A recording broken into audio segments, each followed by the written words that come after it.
minutos agradezco esta comunicación con don Iñaki Blanco, ex procurador de Guerrero, para conocer pues esta situación un poco extraña de lo que sucedió con la Comisión Nacional de Derechos Humanos a partir pues de unas declaraciones que se hicieron. Don Iñaki, un gusto saludarle como siempre.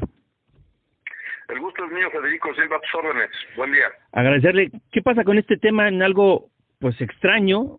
Un extrañamiento de la CNDH a particulares a partir pues de un tema de posicionamiento sobre este caso de Ayotzinapa y de manera particular sobre uno de los líderes del movimiento, Vidulfo Rosales, pero llama la atención que, no sé si hay alguna facultad, no recuerdo yo, la CNDH emite un extrañamiento hacia particulares.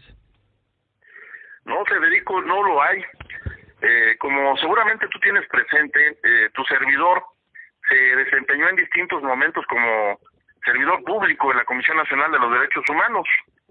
La época del licenciado Jorge Madrazo, en la época del doctor Jorge Carpizo y en la época del doctor José Luis Soberanes. Y hasta donde recuerdo, hasta donde tengo presente, nunca vi un señalamiento, un extrañamiento en estos términos.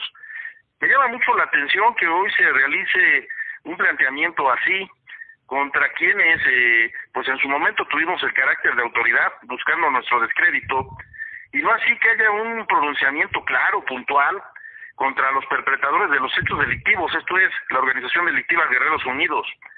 Quiero decirte que desde mi punto de vista, la labor de la CNDH y de los organismos no gubernamentales de defensa de los derechos humanos, como lo es la persona a la que alude la CNDH en carácter de afectado en este extrañamiento, pues siempre debe ajustarse al marco constitucional y legal vigentes. Las tareas de protección, preservación y difusión de los derechos humanos deben realizarse con absoluta sensatez y objetividad. Esto es, debe haber siempre un proceder neutro.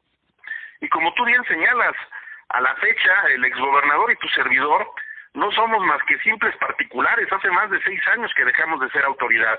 Y como tales, también tenemos derechos humanos.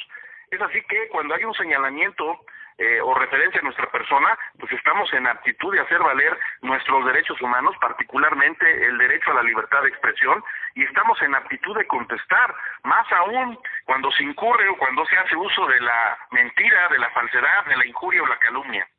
Ahora, en ese sentido, y entendiendo un poco el contexto, se da unas declaraciones, un posicionamiento pues político del exgobernador Ángel Aguirre Rivero, y hay una respuesta también, finalmente a través de distintos medios de Vidulfo Rosales. La crítica, el cuestionamiento que hacía o que hizo el exgobernador Ángel Aguirre Rivero era en un tema político, considerando desde su punto de vista que pues el movimiento se había acercado, se había ligado a un partido político, lo cual consideraba que no era lo prudente.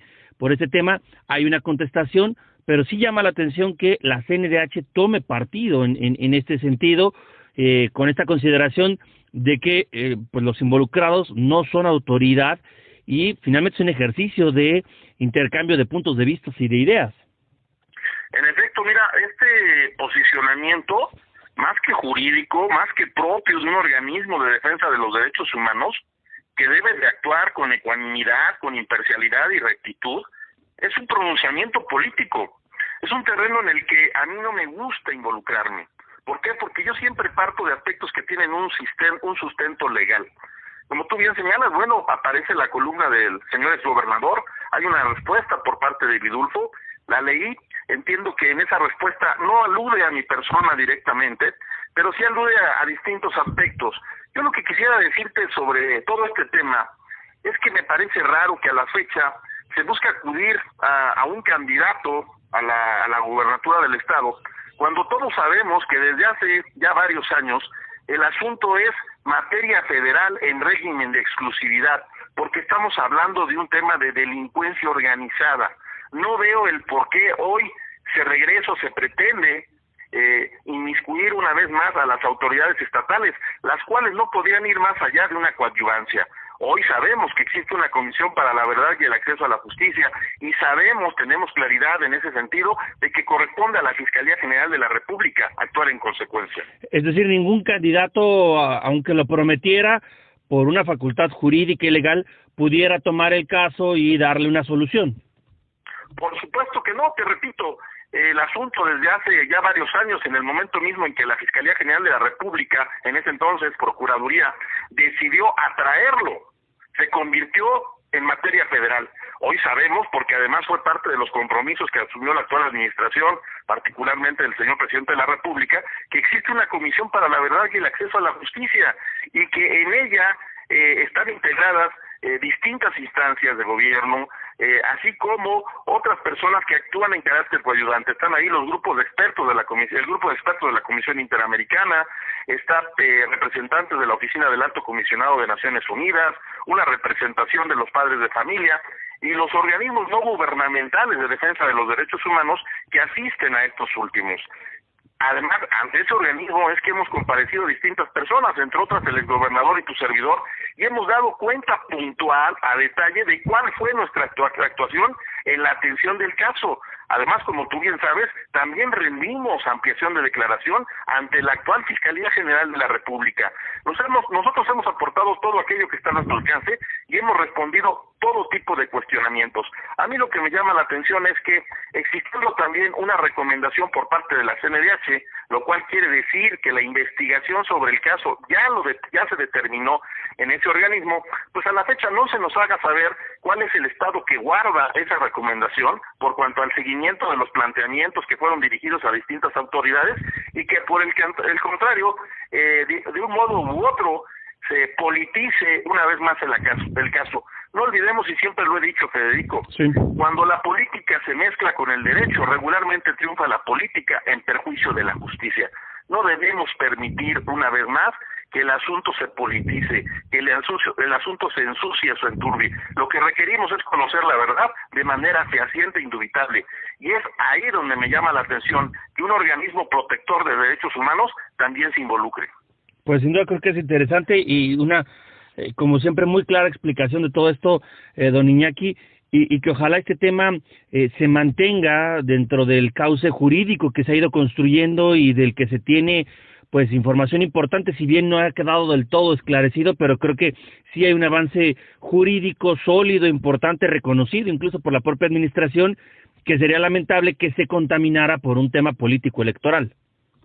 En efecto, tú bien sabes que siempre he sostenido que la autoría material e intelectual de lo ocurrido en Iguala la noche del 26 y las primeras horas del 27 de septiembre de 2014 está clara. La autoría material e intelectual de los hechos radica en una organización delictiva denominada Guerreros Unidos, que contó con el auxilio de distintas autoridades, particularmente corporaciones policiales de diversos municipios. Hasta donde sabemos, a la fecha, no hay más allá. Creo que eso es importante que quede claro, y que todos aquellos que en su oportunidad fueron consignados, acusados por la Procuraduría a mi cargo, siguen en la cárcel, y que eso fue lo que sustentó o dio base a la investigación a la que posteriormente dio continuidad a la PGR. Quiero concluir diciéndote lo siguiente. La CNDH dice que hay una deslegitimación de las tareas de un defensor de los derechos humanos, pero me llama la atención el por qué no aborda, el por qué no toma en cuenta las imputaciones que esta misma persona, sin mayor sustento, hace en contra de distintas personas, sobre todo del exgobernador y de tu servidor, y que tampoco se toma en cuenta los antecedentes del caso. Esto es, que desde mucho tiempo antes de lo ocurrido en Iguala, la Procuraduría a mi cargo investigaba a los Guerreros Unidos, y fue una instancia generadora y de permanente intercambio de información con las autoridades federales. Esto es, la PGR, el CISEN, la Policía Federal, el Ejército y la Marina. Que no se nos olvide que están ahí todos esos datos. Sin duda. Don Iñaki, pues como siempre agradecerle por estos minutos. Gracias a ti, un gusto siempre, un abrazo. Hasta luego. Hasta luego.